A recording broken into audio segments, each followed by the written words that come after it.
सरभंग ऋषि के ब्रह्मलोक जाने के बाद श्री राम, सीता और लक्ष्मण के पास असंख्य अलग अलग कई समुदाय के महान तेजस्वी ऋषि आकर मिले।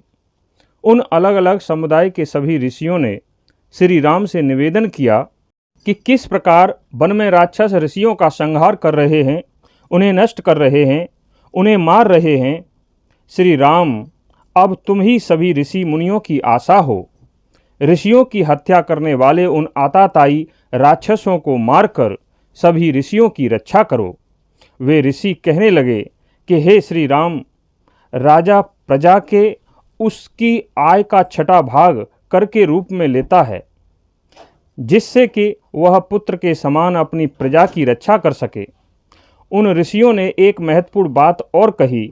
उन्होंने कहा कि हे श्री राम, राजा के राज्य में जो भी ऋषि मुनि फल मूल का आहार करके जो भी अनुष्ठान या तप आदि करते हैं, उसका चौथा भाग धर्म के अनुसार प्रजा की रक्षा करने वाले राजा को प्राप्त होता है।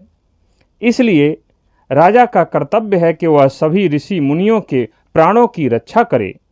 बहुत अधिक संख्या में ऋषि मुनि ब्राह्मण अनाथ की तरह इन आताताई राक्षसों के द्वारा मारे जा रहे हैं, अतः आप इनकी रक्षा अवश्य करें।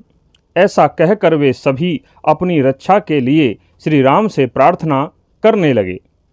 अब हम आगे बताएंगे कि वे किन किन समुदायों के ऋषि थे और उन समुदायों की विशेषता क्या थी। नंबर 1, वैशानख।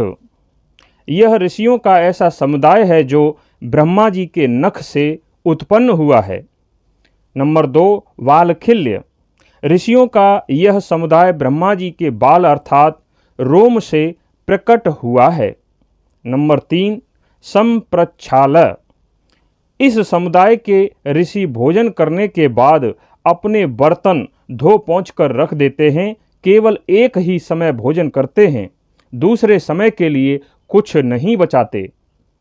नंबर 4, मरीचिप। इस समुदाय के ऋषि सूर्य और चंद्रमा की किरणों का पान करके जीवित रहते हैं। नंबर 5, असमकुट। इस समुदाय के ऋषि कच्चे अन्न को ही पत्थर से कूट कूट कर खाते हुए जीवन निर्वाह करते हैं। नंबर 6, पत्राहार।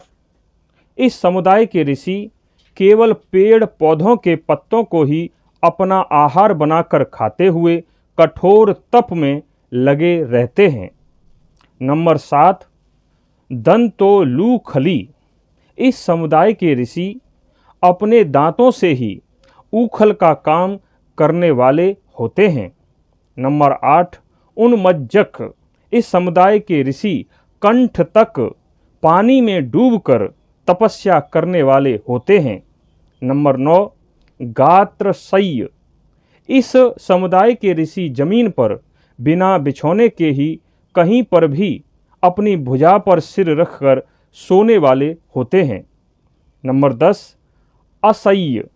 इस समुदाय के ऋषि सैया का प्रयोग नहीं करते हैं, जमीन पर ही बिछौना लगाकर सोने वाले होते हैं। नंबर 11, अनवकाशिक। इस समुदाय के ऋषि निरंतर सत्कर्म में लगे रहने के कारण जीवन में कभी अवकाश नहीं लेते। नंबर 12, सलिलाहार। इस समुदाय के ऋषि केवल जल पीकर ही जीवन जीने वाले होते हैं। नंबर 13, वायुभक्ष। इस समुदाय के ऋषि केवल हवा पीकर ही जीवन निर्वाह करने वाले होते हैं। नंबर 14, आकाश निलय।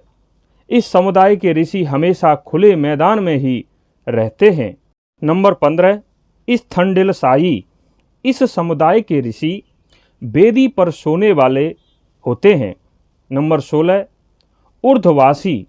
इस समुदाय के ऋषि हमेशा पर्वत शिखर पर अर्थात सबसे ऊंचे स्थान पर ही निवास करने वाले होते हैं। नंबर 17, दांत। इस समुदाय के ऋषि हमेशा मन और इंद्रियों को बस में रखने वाले होते हैं। नंबर 18, आद्रपटवासा। इस समुदाय के ऋषि हमेशा भीगे कपड़े ही पहनते हैं। नंबर 19 सजप, इस समुदाय के ऋषि हमेशा निरंतर जप करने वाले होते हैं।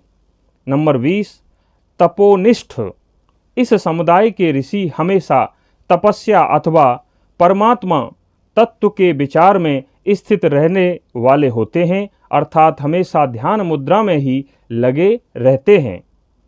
नंबर 21 पंचाग्नि सेवी, इस समुदाय के ऋषि गर्मी के मौसम में भी ऊपर से सूर्य की गर्मी और जहां बैठकर तप करते हैं उसके चारों तरफ से अग्नि जलाकर बीच में बैठकर उस गर्मी के ताप को सहन करने वाले होते हैं।